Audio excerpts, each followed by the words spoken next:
Hi, welcome back to the Business Talk Show, brought to you by the Sharonville Chamber of Commerce. Once again, Dave Sperry, local business owner, Speed Pro Imaging on East Kemper Road in Sharonville. We have another special guest, Mr. Dwayne Plapp, or we like to call him Mr. Fantastic.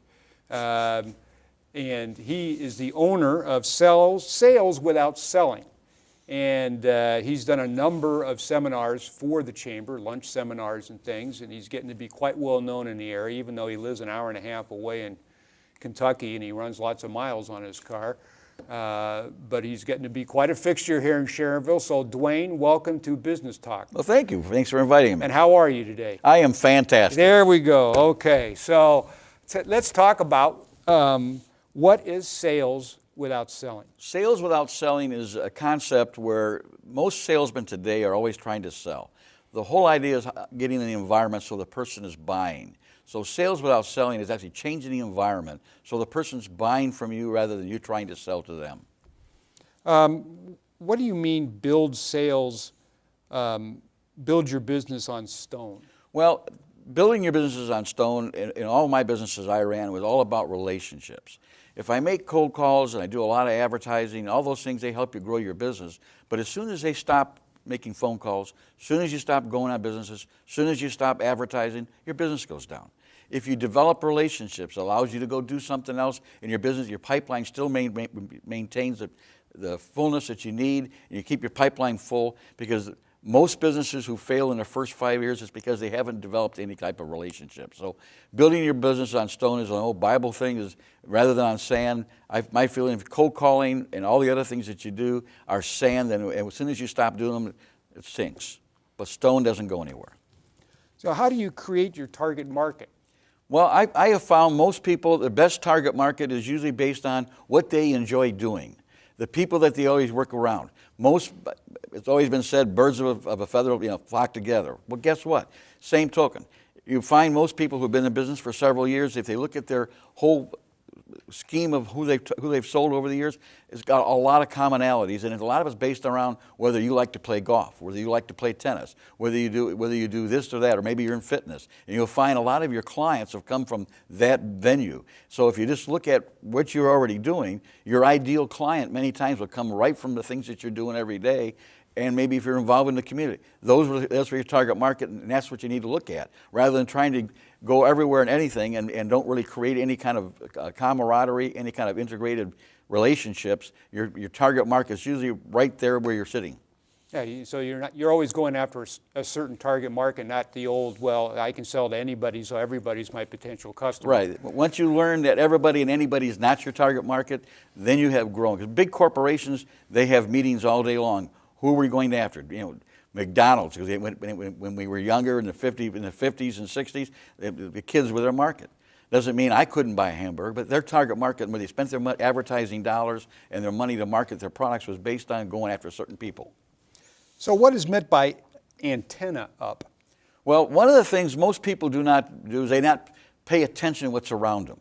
If they go into a coffee shop, they go into a restaurant, they don't really pay attention who's there, who's around them, what's happening. People come in their store, they don't really pay attention to body language, how they're dressed, what's going to happen. So all of a sudden, when you're talking to somebody and you're trying to create that environment of the relationship, you're not connecting because you haven't paid attention to what's going on. So what does educate, motivate, and execute mean? Well, in networking, one of the key things in building relationships is actually doing effective networking. Well, in effective networking, one of the key things is that you have to engage the people that you're going to talk to. I have to say something to you that actually is going to get you interested enough to continue the conversation. And then I have to educate you on maybe what I do. Well, educating does not mean selling. The minute you start selling, you're no longer educating. You're now in my face. And people don't really want to be in your face. You want to educate them, and once you educate them what you do and how you do it, that helps them understand how they can help you. The third one is to motivate them.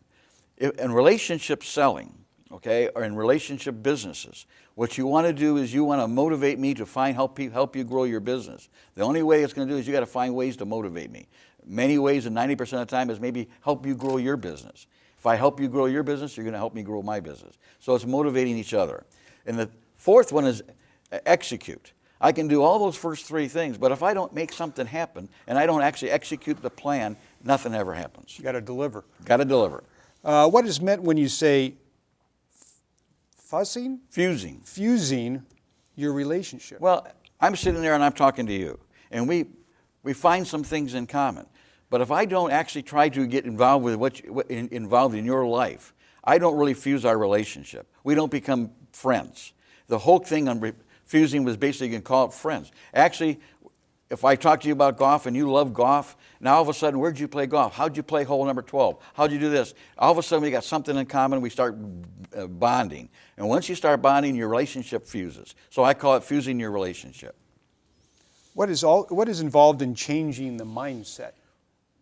When you're selling, the old school mindset was I go sell and I pounce on you and I pounce on you, and you don't really let the person buy.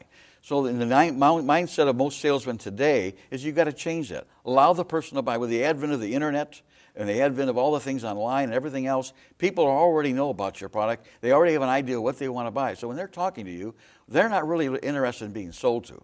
They're more interested in buying, looking for ways to buy from you. So what you got to do is create that relationship, change the mindset. So instead of sitting there trying to find an angle on how I'm going to sell this person, let them find an angle on how they're going to buy from you, which changes how they view, how they look at you in its totality. Make it their idea. Make it their idea. What does getting out of the cave mean? Well, in all of my seminars and when I do things for the chamber, one of the big things I'm a firm believer is that many people stay in their cave.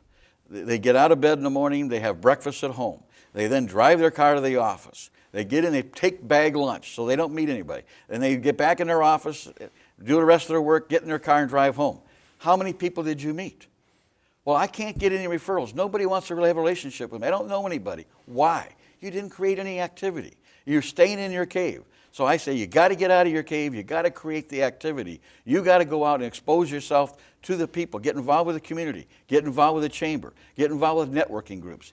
Become an effective networker. Evaluate your target market. Find the people that can help you grow your business. And the only way you're going to find those people is you have to get out of the cave. Knowing what to say and when to say it. What do you mean by this? Well, in effective networking, if I walk up to you and I don't really have any idea who you are, and I say the wrong thing to you, I may not ever get that relationship developed. So in effective networking, one of the key things is actually knowing what to say and knowing when to say it. If I want to motivate you to help me grow my business, I got to know what to say and when to say it. If I don't know what to say and I don't know when to say it, what's going to happen is I have no relationships and I'm going to stay in my cave. Effective networking is actually networking with the right people at the right time, knowing when to work with them, knowing when to say, how to say it, and what to say. It's all about buying, not selling. People today want not to be sold to. That's true. This is like one of your famous quotes here. Yes. It's all about buying, and it's not about selling. And the reason why, and back to what I was just saying before, they have the internet. The internet was invented by Al Gore, as we all know. So consequently, okay, everybody's on the internet. They have the no-call, what I call the no-call zone, which you can't call people and telemarket as much. Why? Because people don't want to be sold to. They would like to buy. And I always say to people is this: there's nobody in the audience, in most cases, that's selling a product that nobody in America is going to buy. Obviously, if you're selling a product, somebody's going to buy your product. It's a good chance that everybody in the room is going to buy your product at some point in life. The question at that point is from whom they're going to buy it and when they're going to buy it. So your obligation at that point is simply create the relationship so when they decide to buy that product or service that you happily supply, they're buying it from you. And so it's all about buying. It's not about selling. It's creating that relationship. We talk about putting ourselves in the right place at the right time. When they have the need, they remember to call you. Exactly. It's all about the relationship. And everybody's going to buy everybody's product. You're in the digital imaging program business. If you're a small business, at some point in your life, you're going to buy a sign, you're going to get your car wrapped, you're going to get something done. Your only goal at that point is when I'm ready to do that, I buy it from you. Mm-hmm. And I'm going to buy it from you from the person I have the relationship with. Now, you put on, I know, lots of seminars. I mean, I've been at events that you've spoken at, so you look for events to speak at. You put on seminars, but you also do one-on-one coaching. Why don't you just explain a little bit to the folks listening what kind of services you provide and how they can get a hold of you to. Well, I have sales training I do every Tuesday morning at the HQ building right there on Lake Forest Drive. It's called Westlake Office Center. We're on the 6th floor in suite. At 9:30, 11:30, I do what I call sales training and educational type things on different areas involved with sales without selling. Everything from getting comfortable with yourself to how to pass a referral, how to get referrals, how to develop that relationship, how to engage people. What do you say? What do you say and when you say it? Okay, how do you do time management? These things are all important if you're going to be in sales, understanding when you're going to sell, how you're going to sell, and all kind of things. I also do one-on-one coaching. To me, I use the word coach versus consulting. And the reason why is in consulting, I may teach you how to do it, but I don't get in the trenches and help you do it. And I don't really help you and keep your feet to the fire so that it actually gets done. Where in coaching, I'm sitting there, I'm helping you develop and customize your program so that you actually grow your business. It's no fun consulting with somebody and I teach you how to do it, and then 3 years later, you have the same problem all over again. By coaching you, I then can help you so you do actually grow and sustain it, so you do build your business on stone rather than on sand. You hold them accountable. Hold them accountable. You know. So if someone was interested in learning more about sales without selling and Dwayne Plapp, what's the best way to get a hold of you? Well, my website's called totalrevenuecoaching.com. So you can go on our website. You can email me at dwayne@totalrevenuecoaching.com. Or you can get involved and call Rich Arnold at the Chamber or call Lois at the Chamber. I'm sure they can get a hold of us. I do seminars for the Chamber. The new series is starting the end of this month. I think it's going to be the 4th Thursday of the month for the next 4 months. And we'll be talking about how to do sales training, getting involved with presentations, how do you do your 60-second, how to do effective networking. And it's very cost effective. Oh, yeah. And it even includes lunch. Includes lunch. Okay. And we try to make it so, again, my whole goal is to help you grow your business. And if I can help you grow your business, that's what it's all about. Well, we appreciate you coming in and sharing all that with us. And we certainly appreciate all you tuning in to another Business Talk show brought to you by the Sharonville Chamber of Commerce. And we hope to see you again next month. Thank you.